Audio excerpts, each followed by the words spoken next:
আসসালামু আলাইকুম। অবশেষে বিএনপি শীর্ষ নেতা তারেক রহমান প্রধান উপদেষ্টা ডক্টর মোহাম্মদ ইউনূসের সঙ্গে লন্ডনে বৈঠকে বসতে সম্মতি দিয়েছেন। কেন তিনি এই বৈঠকে রাজি হলেন, কার চাপে অথবা কার বিশেষ অনুরোধে সরকারের প্রস্তাব তিনি গ্রহণ করলেন বৈঠকে বসার জন্য, এই প্রশ্ন এখন অনেকের মুখে মুখে। এবং এই যে প্রশ্নটি সৃষ্টি হয়েছে তার পেছনে যথেষ্ট যুক্তিসঙ্গত কারণ রয়েছে। আমি আপনাদের একটু মনে করিয়ে দিই, লন্ডনে এমন একটি বৈঠক অনুষ্ঠিত হতে যাচ্ছে এমন যে গুঞ্জন ছড়িয়েছে তা কবে থেকে? যেদিন থেকে আমরা নিশ্চিত হলাম বা সরকারের পক্ষ থেকে জানানো হলো যে প্রধান উপদেষ্টা 4 দিনের সফরে লন্ডন যাচ্ছেন, তারপর থেকেই গুঞ্জনটি সৃষ্টি হয়েছিল। কিন্তু ঈদের আগের দিন গত 6 জুন জাতির উদ্দেশ্যে প্রধান উপদেষ্টা যে ভাষণটি দিলেন, সেই ভাষণে তিনি যখন কোনো ধরনের আলোচনা ছাড়াই 2026-এর এপ্রিলে জাতীয় সংসদ নির্বাচনের কথা ঘোষণা দিলেন এবং একই সঙ্গে করিডোর বন্দর ইস্যুতে কথা বললেন, বন্দর বিদেশিদের মাধ্যমে পরিচালনার বিরোধিতাকারীদের তিনি প্রতিহত ডাক দিলেন। এই বিষয়গুলোকে বিএনপি তার পরক্ষণে অর্থাৎ ভাষণের দিন রাতেই তারা যে বিশেষ বৈঠকে বসলেন, সেখান থেকে তো গণমাধ্যমে যে প্রেস রিলিজ পাঠানো হলো বা তারা যে প্রতিক্রিয়া জানালেন, আমরা দেখলাম সেখানে বলা হলো যে সীমা লঙ্ঘন করেছেন প্রধান উপদেষ্টা। এবং তারপর থেকেই এই গুঞ্জন আবার ছড়িয়ে পড়ে যে যেহেতু বিএনপি ক্ষুব্ধ, লন্ডনের প্রধান উপদেষ্টা সফরের সময় তার সঙ্গে তারেক রহমান হয়তো আর বৈঠকে বসছেন না। কিন্তু পরবর্তীতে আবার তিনি রাজি হলেন। কার চাপে, কার বিশেষ অনুরোধে? যেটুকু শুনতে পাচ্ছি, ব্রিটেনের বিশেষ একটি সংস্থার চাপে বা বিশেষ অনুরোধেই সম্ভবত তারেক রহমান এই বৈঠকে বসতে সম্মতি জ্ঞাপন করেছেন। দেখুন, আরো একটি জিনিস মনে করিয়ে দিই, এটি তো এখন মানুষের মুখে মুখে অভিযোগ দীর্ঘদিনের যে আমাদের প্রধান উপদেষ্টা পশ্চিমাদের বিশেষ এজেন্ডা বাস্তবায়ন করছেন। তো পশ্চিমা বলতে মূলত প্রথমে আমরা যুক্তরাষ্ট্রকে বুঝি। যুক্তরাষ্ট্রের সারা বিশ্বব্যাপী লোকাল এজেন্টের ভূমিকা পালন করে কে? তার স্বার্থ সংরক্ষণের জন্য ব্রিটেন। ব্রিটেনের কোনো এক বিশেষ সংস্থার চাপে বা বিশেষ অনুরোধে তারেক রহমান প্রধান উপদেষ্টার সঙ্গে বৈঠকে বসতে রাজি হয়েছেন, সম্মতি দিয়েছেন। এবং এই কথা তো আমরা সবাই জানি যে এই বৈঠকের জন্য তারেক রহমান প্রস্তাব দেননি, প্রস্তাবটি এসেছে সরকারের পক্ষ থেকে। এবং এর 2 দিন আগে আমি আরো একটি ভিডিও করেছিলাম, এটি নিয়ে একটা কন্টেন্ট তৈরি করেছিলাম, সেখানে আপনাদেরকে জানিয়েছিলাম যে এটা মধ্যস্থতা করার চেষ্টা করছেন বা মধ্যস্থতা করছেন জাতীয় নিরাপত্তা উপদেষ্টা ডক্টর খলিলুর রহমান। তো যাই হোক, সব মিলিয়ে সরকারই এই প্রস্তাব দিয়েছে তাদের নিজের স্বার্থে, এটি আমরা সবাই জানি। সেহেতু তারেক রহমান বৈঠকে বসবেন কি বসবেন না, এটি তার ইচ্ছার উপর নির্ভর করছিল। কিন্তু পরবর্তীতে আমরা জানতে পারলাম যে বিশেষ অনুরোধ বা বিশেষ চাপের কথা। এখন এই বৈঠক যে অনুষ্ঠিত হচ্ছে সেটি কতখানি সফল হবে বা ব্যর্থ হবে, আমরা চাই বৈঠকটি সফল হোক। আমি আজই সকালের দিকে যে কন্টেন্টটি করেছিলাম, আপনাদের সামনে কথা বলেছি, আপনাদেরকে জানিয়েছিলাম, আমি যেটা মনে করি যে এই বৈঠকের মধ্যে বিশেষ যে উদ্দেশ্য সরকারের, সেটি হচ্ছে আগামী জুলাই মাসে যে জুলাই সনদ সাবেক ছাত্র সমন্বয়ক জাতীয় নাগরিক কমিটির ইচ্ছা অনুযায়ী বা দাবি অনুযায়ী যেটি ঘোষিত হতে যাচ্ছে বা ঘোষণা করতে চায়, তাতে সম্মতি আদায় করাই হচ্ছে ডক্টর মোহাম্মদ ইউনূসের প্রধান লক্ষ্য, প্রধান উদ্দেশ্য। বিএনপি যদি এটিতে ভেটো দেয় তাহলে তাদের জন্য এটি ঘোষণা করা খুব কষ্টকর হয়ে যাবে। আর যেটি শোনা যাচ্ছে সেটি নিয়ে এর মধ্যে আলোচনা হয়েছে যে ফেব্রুয়ারিতে জাতীয় সংসদ নির্বাচনের প্রস্তাব দিতে পারেন তারেক রহমান। তো তারেক রহমান এই প্রস্তাব দিলেই কি ডক্টর মোহাম্মদ ইউনূস মেনে নেবেন? এবং আমি এও জানিয়েছি যে প্রত্যেকটা কাজে বিএনপিকে ট্রাপে ফেলে বিএনপির কাছ থেকে প্রধান উপদেষ্টা সব ধরনের সহযোগিতা আদায় করে নিচ্ছেন, বিএনপি কাজে লাগাচ্ছেন, কিন্তু বিএনপির দাবিগুলো কিন্তু উত্থাপ ব্যর্থ হচ্ছে এক অর্থে। মানে ব্যর্থ না হলেও আমি বলবো যে সরকার ভ্রুক্ষেপ করছে না, দফায় দফায় বৃদ্ধাঙ্গুলি প্রদর্শন করছে। এবং সকালের ভিডিওতে আমি এও বলেছিলাম যে এই বৈঠকের উপরে শুধু বাংলাদেশের রাজনৈতিক ভবিষ্যৎ নয়, সামগ্রিকভাবে বাংলাদেশের ভবিষ্যৎ নির্ভর করছে। খুবই স্বাভাবিক, আমরা চাই বৈঠকটি সফল হোক। এবং সেই সফলতার আশাবাদিতার জায়গা থেকে মির্জা ফখরুল ইসলাম আলমগীর সেই একই কথা সম্ভবত তার মুখ থেকে উচ্চারিত হয়েছে সোমবার দুপুরে সংবাদ সম্মেলনে। তিনি বলেছেন যে এই বৈঠকের উপরে অনেক কিছু নির্ভর করছে। তিনি বলেছেন যে এখান থেকে নতুন একটা ডাইমেনশন বের হতে পারে, এটি একটি টার্নিং পয়েন্ট হতে পারে।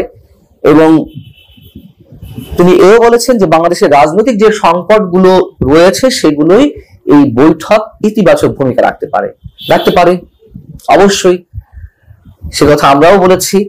কিন্তু যেটি বলছিলাম, প্রধান উপদেষ্টা তারেক রহমানের ফেব্রুয়ারির প্রস্তাবটি কতখানি গ্রহণ করবেন, যেহেতু তার অনেক কাজ রয়েছে। প্রধান উপদেষ্টা প্রেস সচিবের পক্ষ থেকে বা সরকারের সংশ্লিষ্ট বিভিন্ন জায়গা থেকে বলা হচ্ছে যে প্রধান উপদেষ্টা অনেক কাজ রয়েছে, সেগুলো গুছিয়ে আনতে হবে। এখন আর সংস্কার শব্দগুলো উচ্চারিত হচ্ছে না যে সংস্কার কমপ্লিট করতে হবে, সংস্কার বাস্তবায়ন করতে হবে, এই জন্য এপ্রিল নির্বাচন। এবং এই কথা আমি আরো আগে থেকে বলে আসছি, সংস্কার এখন মাইনর ইস্যু হয়ে পড়েছে, একবারে গৌণ ইস্যু হয়ে পড়েছে। এবং একটা সংস্কার হবে না বলে রেখেছি, হবে না, হওয়ার কথা নয়। সেটি যাই হোক না কেন, জুলাই সনদে যা আসতে যাচ্ছে, জুলাই ঘোষণা যেটি হতে যাচ্ছে, যেখানে 24কে 71-এর উপরে স্থান দেওয়া হতে পারে বা এমন একটি চিন্তা ভাবনা থেকেই তো এই চার্টার তৈরি করা হতে যাচ্ছে। এবং যা ঘোষিত হলে অনেক কিছু উল্টাপাল্টা হয়ে যেতে পারে, বিপ্লবী সরকার গঠন হতে পারে, তার মাধ্যমে ছাত্র মানে এই যে ছাত্র সমন্বয়ক বা জাতীয় নাগরিক পার্টি ইচ্ছা অনুযায়ী, ডক্টর মোহাম্মদ ইউনূসের ইচ্ছা অনুযায়ী অনেক কিছু হতে পারে। সেইগুলো বাংলাদেশ রাষ্ট্রের সঙ্গে যেই অঙ্গগুলো জড়িত রয়েছে, যে কম্পোনেন্ট গুলো রয়েছে, যে রাজনৈতিক দলগুলো রয়েছে মুক্তিযুদ্ধ ভিত্তিক আদর্শের উপরে গড়ে উঠেছে, তারা কি মেনে নিবে? অনেক জটিল বিষয়। এবং নিঃসন্দেহে এই বৈঠক তারেক রহমানের জন্য একটি অগ্নি পরীক্ষা। তিনি কি সিদ্ধান্ত নেবেন, কোন সিদ্ধান্ত তিনি গ্রহণ করবেন, কোন শর্তকে তিনি গ্রহণ করবেন অথবা বর্জন করবেন, অতএব সেসব কিছুর উপরে নির্ভর করছে আগামী 13 জুন শুক্রবারে যে বৈঠকটি অনুষ্ঠিত হতে যাচ্ছে ডক্টর মোহাম্মদ ইউনূস এবং তার মধ্যে। দেখা যাক, আমরা অপেক্ষায় রইলাম। দর্শক, সাজ্জাদ কাদেরের সালাম নেবেন। আসসালামু আলাইকুম, প্রীতি এবং শুভেচ্ছা। ইউনূস তারেক বৈঠক কোন পথে বাংলাদেশের আগামীর রাজনীতি, এই প্রসঙ্গটা নিয়ে আপনাদের সামনে এই মুহূর্তে কথা বলবো। আপনারা জানেন যে ইতিমধ্যে অন্তর্বর্তীকালীন সরকারের প্রধান উপদেষ্টা ডক্টর ইউনূস তার সফর সঙ্গীদের নিয়ে লন্ডনের পথে আছেন। আজকে দিনে তিনি লন্ডনে পৌঁছাবেন। মূলত তিনি লন্ডনে কিংস চার্লস হারমোনি অ্যাওয়ার্ড নেবার জন্য লন্ডনে গেছেন, এমনটাই বলা হয়েছে। এবং সরকারের তরফ থেকে আরো বেশি বাড়িয়ে যেটি বলা হয়েছে যে এটি হচ্ছে সরকারি সফর। সরকারের তরফ থেকে বলা হচ্ছে এটি ব্রিটিশ সরকার এটি সরকারি সফর হিসেবে ঘোষণা করেছেন। এবং পারলে বলা হচ্ছে যে এটি একটি দ্বিপাক্ষিক সফরও। এবং সফরটি আসলে দ্বিপাক্ষিক কিনা কিংবা দু দেশের মধ্যে সরকারি সফর কিনা, এটি পরিষ্কার হতে আজকের দিনটা লাগবে, তারপরে বোঝা যাবে এটি সরকারি সফর কিনা। আচ্ছা, সরকারি সফর হোক আর যেটি হোক না কেন, এই সফরটিকে সরকারের তরফ থেকে খানিকটা গোপন সফর কিংবা খানিকটা কনফিডেন্সিয়াল সফর হিসেবেও ঘোষণা করা হয়েছে, বা এটি খানিকটা লুকা সফরও বলতে পারেন। কারণটা হচ্ছে সরকার প্রধান বা রাষ্ট্রপ্রধানের সাথে সফর সঙ্গীরা যখন যান কোনো দেশ সফর করতে, তাদেরকে সফর সঙ্গীদের অন্ততপক্ষে সফর সূচির একটা শিডিউল দিয়ে দেওয়া হয় কমপক্ষে 2-3 দিন আগে। কারণ সরকারি কাজে অংশগ্রহণ করবার পাশাপাশিও সফর সঙ্গী যারা থাকেন তারা হয়তো ব্যক্তিগত বিভিন্ন কাজকর্মটা একটু সাজিয়ে নেন, হয়তো আত্মীয় স্বজন আছেন, বন্ধু বান্ধব আছে, তাদের সাথে দেখা সাক্ষাৎ কিংবা কেনাকাটা, শপিং ইত্যাদি বিভিন্ন কিছু একটা সাজানো গোছানোর ব্যাপার আছে। কিন্তু মজার বিষয় হলো যে সোমবার সন্ধে 7:30 ডক্টর মোহাম্মদ ইউনূসের ফ্লাইট শাহজালাল বিমানবন্দর ত্যাগ করেছে। সোমবার দুপুর পর্যন্ত সফর সঙ্গীরা আসলে জানেন না বা জানতেন না যে সফর সূচিতে কি আছে। এমনকি এই যে যাত্রা পথে আছেন তারা যাত্রা পথেও জানেন না যে সফর সূচিতে আসলে কি আছে। কাজেই এটি একটি কনফিডেন্সিয়াল সফর, এটি বলার অপেক্ষা রাখে না। এটিকে সরকারি সফর বলা হচ্ছে, কিন্তু মূল বিষয় যে প্রিন্স চার্লস হারমোনি অ্যাওয়ার্ড গ্রহণ এছাড়া আমার কাছে মনে হয় আরো কোনো বিষয় আছে, আরো কিছু বিষয় আছে। যেমন আহ বাংলাদেশের একটি প্রধান রাজনৈতিক দল বিএনপি, বাংলাদেশ জাতীয়তাবাদী দল বিএনপির ভারপ্রাপ্ত চেয়ারম্যান তারেক রহমান বিগত প্রায় 17 বছর লন্ডনে নির্বাসিত জীবনযাপন করছেন এবং নির্বাসিত জীবনযাপন করছেন। আওয়ামী লীগ সরকারের আমলে তার নামে বিভিন্ন মামলা ছিল, মামলার সাজা ছিল, যার কারণে তিনি দেশে আসতে পারেননি। আওয়ামী লীগ সরকারের পতন হয়েছে আজকে 10 মাস হয়ে গেছে, আমরা 11 মাসে কথা বলছি, আর 1 মাস পরে 12 মাস মানে 1 বছর হবে।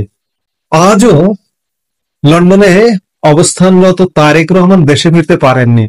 এটি কিন্তু রহস্যজনক ব্যাপার। আওয়ামী লীগ সরকারের পতন হলো, বলা হয় যে আওয়ামী লীগ সরকারের কারণেই তারেক রহমান দেশে ফিরতে পারেননি। আওয়ামী লীগ সরকার চলে গেল, তারপরে তারেক রহমান কেন দেশে ফিরতে পারছেন না? রহস্য, কারণ আছে। সেই জায়গা থেকে আমরা ইতিমধ্যে নিশ্চিত হতে পারলাম যে অন্তর্বর্তীকালীন সরকারের প্রধান উপদেষ্টা ডক্টর মোহাম্মদ ইউনূস এবং বিএনপির ভারপ্রাপ্ত চেয়ারম্যান তারেক রহমানের মধ্যে আগামী শুক্রবার 13 জুন লন্ডনে সকালে বৈঠক হতে যাচ্ছে একটি, এবং এই বৈঠকটি নিয়েও খানিকটা অনিশ্চয়তা ছিল। অনিশ্চয়তার দোলাচলে দুলছিল সরকার এবং বিএনপি। মূলত এই বৈঠকটি চাওয়া হয়েছে সরকারের তরফ থেকেই। সরকারের তরফ থেকে বৈঠকটি চাইবার পরেও বিএনপি এই বৈঠকে অংশ নেবে কিনা সে ব্যাপারে দ্বিধান্বিত ছিল। আপনারা জানেন গত ঈদের আগের দিন 6 জুন প্রধান উপদেষ্টা ডক্টর মোহাম্মদ ইউনূস ঈদের শুভেচ্ছা বার্তা দিতে গিয়ে দেশবাসীকে সেই দিন খানিকটা জাতির উদ্দেশ্যে ভাষণের মতো তিনি নির্বাচনের একটা সময়সীমার কথা বলেছেন। সেই সময়সীমা নিয়ে বিএনপির ঘোর আপত্তি ছিল, এখনো পর্যন্ত আপত্তি আছে, এখনো পর্যন্ত আপত্তি দৃশ্যমান আছে। সেই জায়গা থেকে সেদিন প্রধান উপদেষ্টার ভাষণের পরপরই বিএনপির স্থায়ী কমিটির একটি বৈঠক অনুষ্ঠিত হয়। সেদিন 6 তারিখ মধ্যরাতে রাত 9টা থেকে রাত 12টা পর্যন্ত বিএনপির ভারপ্রাপ্ত চেয়ারম্যান তারেক রহমানের সভাপতিত্বে তারেক রহমান ভার্চুয়ালি অংশগ্রহণ করে বৈঠকটিতে অংশ নেন, এবং এই বৈঠকটি থেকে সিদ্ধান্ত হয় যে প্রধান উপদেষ্টা ডক্টর মোহাম্মদ ইউনূস নির্বাচনের যে সময়সীমাটি ঘোষণা করেছেন সেটি বিএনপির চাওয়ার বাইরে, কারণ বিএনপি চাইছিল যে ডিসেম্বরের মধ্যে যে কোনো মূল্যে নির্বাচন দিতে হবে। সেখানে দ্বিমত পোষণ করা হয় এবং বিএনপি কঠোর অবস্থান, প্রয়োজনে আন্দোলনেও যাবে, এমনটাই সেই স্থায়ী কমিটির বৈঠকে সিদ্ধান্ত হয়। কিন্তু পরের দিন ঈদের দিন ছিল, ঈদের দিন 7 June BNP chairperson Begum Khaleda জিয়ার সাথে বিএনপি নেতৃবৃন্দ সাক্ষাৎ করতে যান, এবং সেই সাক্ষাতে গিয়ে বিএনপি চেয়ারপারসন বিএনপি নেতৃবৃন্দকে পরামর্শ দেন যে সরকারের সাথে কোনোভাবেই কঠোর অবস্থানে যাওয়া যাবে না, কঠোর অবস্থানে গিয়ে লাভ হবে না। সেই জায়গা থেকে বিএনপি নেতৃবৃন্দের মধ্যে একটা দ্বিধা কাজ করে, এবং দ্বিধার প্রেক্ষিতে গতকাল 9 জুন রাতে বিএনপির স্থায়ী কমিটি একটি বৈঠক করে তারেক রহমানের নেতৃত্বে, এবং তারেক রহমানের নেতৃত্বে এই বৈঠক থেকে মোটামুটি একটি সিদ্ধান্ত হয় যে কঠোর অবস্থানে যাবে না, এবং তারেক রহমানের যে বৈঠকটি প্রধান উপদেষ্টা ডক্টর মোহাম্মদ ইউনূস চাইছেন সেই বৈঠকটিতে অংশগ্রহণ করবেন। তারেক রহমান দেশে আসতে পারছেন না। তারেক রহমানের আগামীর রাজনীতি কি হবে, কিংবা বাংলাদেশের আগামী রাজনীতি কি হবে, এই বৈঠকটি কিন্তু অনেকটা নির্ভর করছে। তারেক রহমানের দেশে আসবার সিগন্যালের অভাব ছিল। সোজা কথা যদি বলি, সিগন্যাল ছিল না যে দেশে আসলে, যদিও এই মুহূর্তে তারেক রহমানের সকল মামলা থেকে খালাস দেওয়া হয়েছে, সকল সাজা থেকে তিনি এক প্রকার মুক্তি পেয়েছেন, কিন্তু তারপরেও কোন এক অদৃশ্য সিগন্যাল ছিল তারেক রহমান দেশে আসবেন না। ডক্টর ইউনূস বৈঠক করে তারেক রহমানের দেশে আসবার জটটি কি ছাড়তে যাচ্ছে, কিংবা ডক্টর মোহাম্মদ ইউনূস তারেক রহমানের সাথে কি একটি সমঝোতা করতে যাচ্ছেন? কারণ ডক্টর ইউনূস অনেকটা নির্ভর করেছিলেন জামাতে ইসলামের উপরে কিংবা ছাত্রদের নতুন রাজনৈতিক দলের উপরে, কিন্তু বাংলাদেশের বাস্তবতা এই স্বল্পতম সময়ে এটি প্রমাণ হয়ে গেছে যে জামাতের উপর নির্ভর করে কিংবা ছাত্রদের উপর নির্ভর করে ডক্টর মোহাম্মদ ইউনূস অন্ততপক্ষে সেফ এক্সিট পাবেন না। এই সেফ এক্সিট যখন পাবেন না, তখন বড় দল স্বাভাবিকভাবেই মানতেই হবে বিএনপি অনেক বড় একটি রাজনৈতিক দল, দেশের প্রধান দুটি রাজনৈতিক দল আওয়ামী লীগ এবং বিএনপি। এই প্রধান রাজনৈতিক দল বিএনপির উপর যদি ভর না করা যায়, তাহলে প্রধান উপদেষ্টা ডক্টর মোহাম্মদ ইউনূস এই যে বিগত 10 মাসে অসংখ্য বিতর্কিত কর্মকাণ্ড করেছেন, ক্ষমতা দখল করেছেন, অনেক রাষ্ট্রদ্রোহিতার মতো কর্মকাণ্ড হয়ে গেছে। আজকে যদি ডক্টর ইউনূসের সেভ এক্সিট না হয় কিংবা আওয়ামী লীগ যদি হঠাৎ করে চলে আসে, তাহলে কি হবে? রাষ্ট্রদ্রোহিতা হলে কি হয়? সেই ঘটনাগুলো ঘটবে এবং এই ঘটনাগুলো থেকে রক্ষা পেতেই ডক্টর ইউনূসকে আসলে বিএনপির সাথে তারেক রহমানের সাথে বৈঠক করে একটা সমঝোতায় আসতে চাইছেন।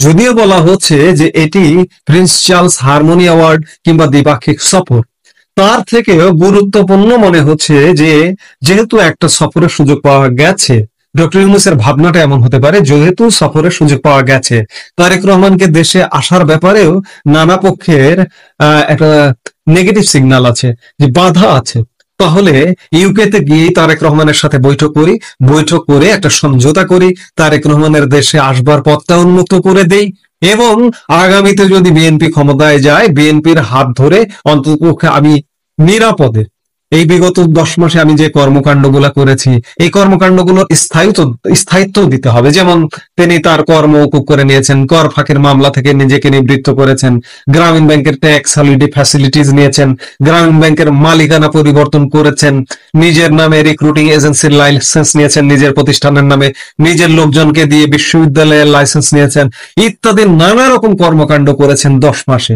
এই 10 মাসের এই কর্মকাণ্ডগুলোর অন্ততপক্ষে আগামী 5 বছরের নিশ্চয়তা দেওয়া এবং নিরাপদে থাকা, এই নানান কারণে শেষ পর্যন্ত বিএনপির সাথে, তারেক রহমানের সাথে কিংবা খালেদা জিয়ার সাথে সমঝোতারই একটি অংশ তারেক রহমান এবং ডক্টর ইউনূসের বৈঠক। আমি সব কথার শেষ কথা বলতে চাই, এই সফরটি, ডক্টর ইউনূসের এই সফরটি যতটা না ব্রিটিশ বাংলাদেশ দ্বিপাক্ষিক, যতই বলা হোক দ্বিপাক্ষিক সরকারি সফর কিংবা প্রিন্স চার্লস হারমোনি অ্যাওয়ার্ড নেওয়া, তার থেকেও গুরুত্বপূর্ণ ছিল যে তারেক রহমানের সাথে ডক্টর ইউনূসের বৈঠকটা অনুষ্ঠিত হবে কিনা। ডক্টর ইউনূস গতকালকে যে মুহূর্তে রওনা দেন, সেই মুহূর্তেও কিন্তু জানতেন না যে তারেক রহমানের সাথে তার বৈঠকটি আসলে হবে কিনা। ডক্টর ইউনূস মনেই করেছেন যে আমি আগে যাই, গিয়ে দেখি, তারপরে দেখি, গেলে নিশ্চয়ই একটা হবে, কিছু একটা বৈঠক হবে। আসলে তারেক রহমানের সাথে ডক্টর মোহাম্মদ ইউনূস বৈঠক করতেই যাচ্ছেন। মূলত এই মুহূর্তে বিএনপির সিদ্ধান্তের ক্ষেত্রে খালেদা জিয়া আছেন, ঠিক আছে, তিনি আসলে অসুস্থ, সেই জায়গা থেকে মূল সিদ্ধান্তের একদম সেন্টার পয়েন্ট হচ্ছেন তারেক রহমান। এবং আগামীতে যদি ক্ষমতায় আসে বিএনপি, তাহলেও প্রধানমন্ত্রী মুখ হিসেবেও বিএনপি মনে করে আসলে তারেক রহমানকে। কাজেই সেই জায়গা থেকেই সিদ্ধান্তটি আসতে হবে এবং সেই সিদ্ধান্ত আসবার কারণেই ডক্টর ইউনূসের এই বৈঠকটির প্রতি এত আগ্রহ।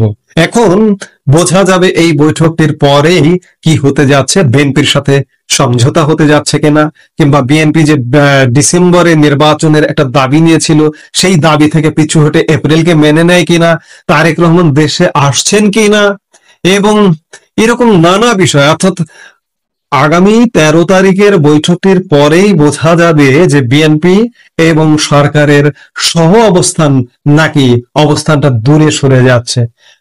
আমি বিশ্বাস করি, আমার কাছে মনে হয় যে বিএনপির দরকার ক্ষমতা আর ডক্টর ইউনূসের দরকার নিরাপত্তা। এই যে 10 মাসের যে কৃতকর্ম এবং সেভ এক্সিট, এই দুটো মিলে প্লাসে প্লাসে প্লাস হয়ে যাবে, এটি আমার কাছে মনে হয়।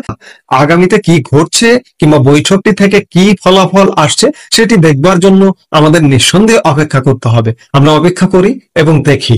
সে পর্যন্ত আপনারা সবাই ভালো থাকবেন, সুস্থ থাকবেন। এই মুহূর্তে এ পর্যন্ত।